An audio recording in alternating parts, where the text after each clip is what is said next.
everyone. We're thrilled to have you join us for this special episode on the greatest love of all, literacy. And what better way to celebrate this love than with a beautiful rendition of the song, The Greatest Love of All, to be performed by the very talented Miss PANA Grace Soco and Miss Angelica Nadalo.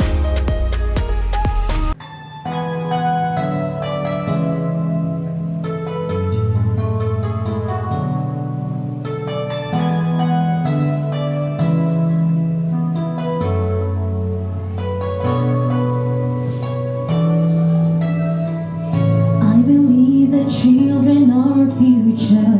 Teach them well and let them lead the way. Show them all the beauty they possess inside. Give them a sense of pride to make it easier. Let the children's laughter remind us how we used to be. Everybody searching for a hero. People need someone to look up to. I never found anyone who fulfilled my needs. A lonely place to be, and so I learned to depend on me. I decided long ago never to walk in anyone's shadows. If I fail, if I succeed, at least I live as I believe. No matter what they take from me, they can't take away my dignity. Because the greatest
are all dedicated to fostering literacy in our community. Each of our guests brings unique perspectives and experiences to the table. Let's unveil their identities and hear from each of them, starting with, first, we have Mrs. Estella Limalima, a master teacher too with years of experience, known for her energy, intelligence, and dedication to her students. Good day, Ma'am Tilay! Welcome to Mandaway in PANA TV. Good day, Ma'am Jackie. Yes. Next, we have Mrs. Virgie Rivero, a grateful teacher and a master teacher one, recognized for her perfectionism, meticulousness, and passion for education. Hi, Ma'am Virgie! Hello, Ma'am Jackie. Welcome to Mandaway in PANA TV. And then we have Mrs. Jonamaris Ylaran, a dedicated kindergarten teacher, known for her resourcefulness, innovative use of technology, and endless patience. Hi, Ma'am Jonah! Good day. Yes. Have a seat, my dear ma'am. Thank you. Yes.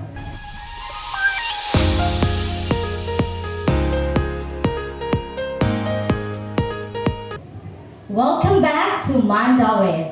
We're diving deep into the world of literacy today, exploring how to create a love of learning in our students.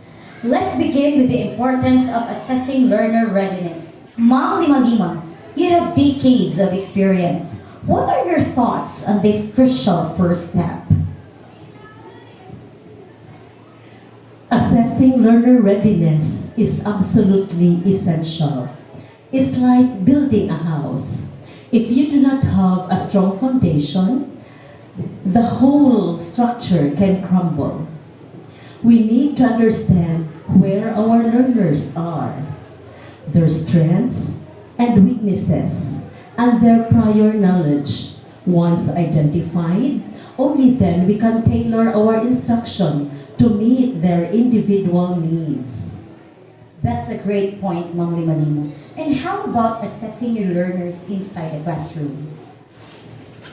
I use a variety of methods, from pre-test to informal observations. A teacher must be a keen observer to get a holistic view of each learner, not just in academics, but also in other aspects of development, including learning styles. This helps me create a personalized learning plan for each learner. And that leads to our next topic, which is creating inclusive learning environment. So Ma'am Virgie, you've always been a champion of inclusivity. How do you create a classroom where every student feel valued and respected? Well, for me, it's about creating a sense of belonging for my students. I make it sure to incorporate the diverse perspective and experiences into my lesson, using materials and activities that would definitely represent the rich tapestry in our community. I also encourage open communication, especially respect for differences, creating a safe space where all students feel comfortable sharing their ideas and voices. That's wonderful. How do you ensure the lessons are engaging and comprehensive?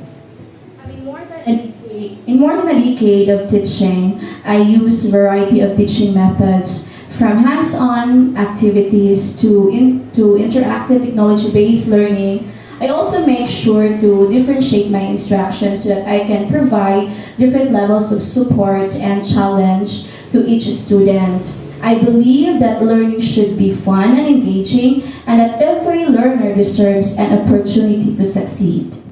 Now let's talk about utilizing and engaging comprehensive learning activities. Ma'am Jonah, you're a master of making learning fun for your kindergarten.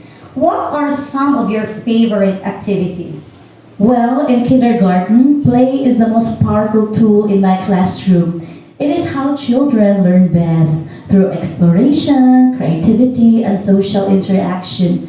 I also use varied activities to teach literacy skills like reading and writing. For example, we might play games where learners have to find letters hidden in a sandbox, or we might create stories together using puppets. That sounds great and fun. How about engaging or integrating technology in your literacy? Technology is a great tool for encouraging and engaging young learners. We use interactive apps and websites to practice phonics, learn new words, and explore different genre of literature. I also use technology to create personalized learning experiences for my learners, allowing them to work at their own pace and access resources that might meet their individual needs. Thank you so much, Ma'am Jonah. And now we're going to focus to the role of digital platforms in reading exploration. Going back to Ma'am Virgie, you've been using and a very advocate of technology to enhance literacy. What are your thoughts on this? I believe that digital platforms can be a powerful tool in fostering the love of reading, especially nowadays in the age of internet. In just one access or in just one click, we can access a vast library of books, audiobooks, and online resources. Can also provide personalized recommendations, allowing learners to discover new authors and genres that they might not otherwise encounter. Definitely, and that is what technology has to offer to our learners. Now let's move on to the importance of providing regular assessment and feedback. Ma'am Tilay, how do you assess your students' progress in your classroom? I use a variety of assessment methods, both formal and informal. I administer reading tests, observe learners during reading activities, and take note of their progress. I also encourage learners to self-assess their own learning, helping them to become aware of their strengths and areas for improvement. And how about feedbacking? How do you provide it to your students? I provide feedback in a timely and constructive way. I focus on what learners are doing well and identify areas where they can grow. I also encourage learners to reflect on their learning and set goals for themselves for improvement. We've discussed the importance of play-based learning in early childhood education. Ma'am Jonah, can you elaborate on this? Yes, Ma'am Jackie. In kindergarten, play is the most essential for young children's development, both socially and academically.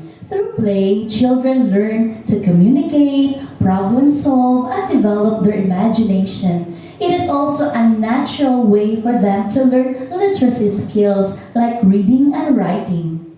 And how do you incorporate the play-based instruction in your literacy instruction? Well, there are many varied activities that we can use in the play-based curriculum or approach, like dramatic play, book building, art projects. These are just some of the play-based activities. It is also encourage children to use their imagination to create stories. I believe that play is not just fun, but it is a powerful tool for learning. And as teachers, we must also love our craft in teaching. That's all. Yes. We're now going to talk about the importance of parental support and community involvement in fostering literacy.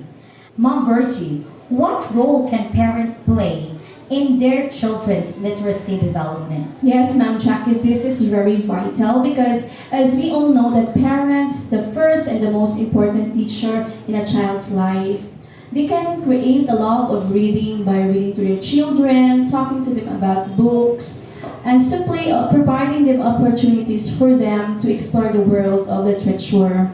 They can also work with teachers to support their children's learning at home. And what about community involvement? How do you think the community work together in supporting literacy? There are many ways that the community can get involved. Local businesses can donate books in our schools, and community organizations can host reading events and workshops. Individuals can also volunteer their time to mentor our learners. In fact, we have our Brigada Pagbasa activity in which we have volunteers, individuals, professionals who volunteer their time in teaching reading to our school learners, and also we have stakeholders like the World Vision who initiate reading activities to our school. That sounds good. We've had a wonderful discussion today, and thank you so much for that. We've talked about the importance of literacy. We hope you've been inspired to get involved in your community and support the development of literacy in our children. Remember, literacy is the greatest love of all, and it's a gift that we can give to our children that would surely last a lifetime. Because in